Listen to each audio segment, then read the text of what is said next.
Multi-instrumentaliste, il avait l'art de manier à lui seul plusieurs instruments de musique.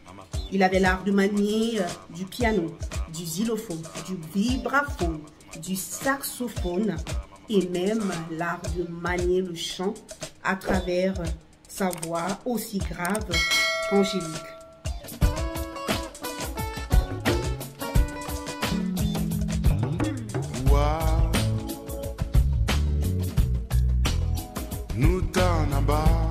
Né autour des années 1933, Manu, né Emmanuel Dibango, est originaire de Yabassi.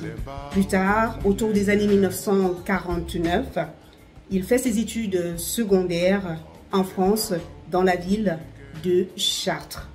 Loin de ses origines, loin de ses cultures, loin de ses pairs, mais alors avec une carrière internationale qui s'annonce.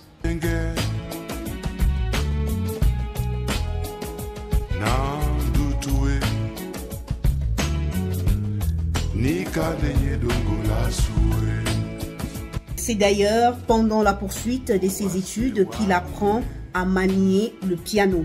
C'était dans un lycée de Chartres, à 2 heures environ de la région parisienne. La passion jaillit et brûle.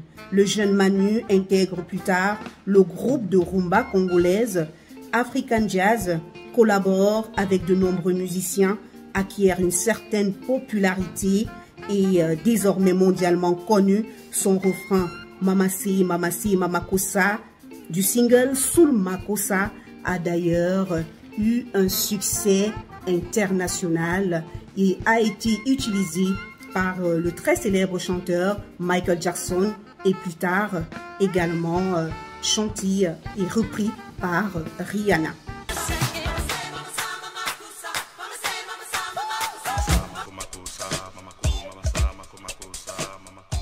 Plusieurs albums à son actif, plusieurs tournées internationales. Il a été premier président de la Société camerounaise de la musique et s'est illustré dans les conflits liés aux droits d'auteur.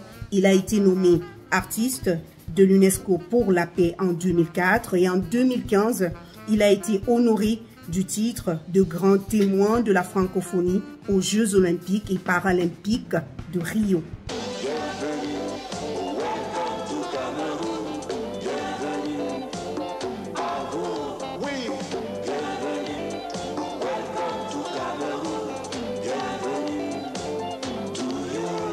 L'artiste de renommée internationale décède le 24 mars 2020 de suite du Covid-19. C'était à Melun, une banlieue parisienne.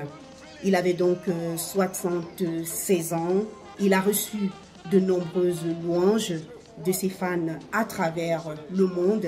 Il laisse une grande famille et plusieurs enfants.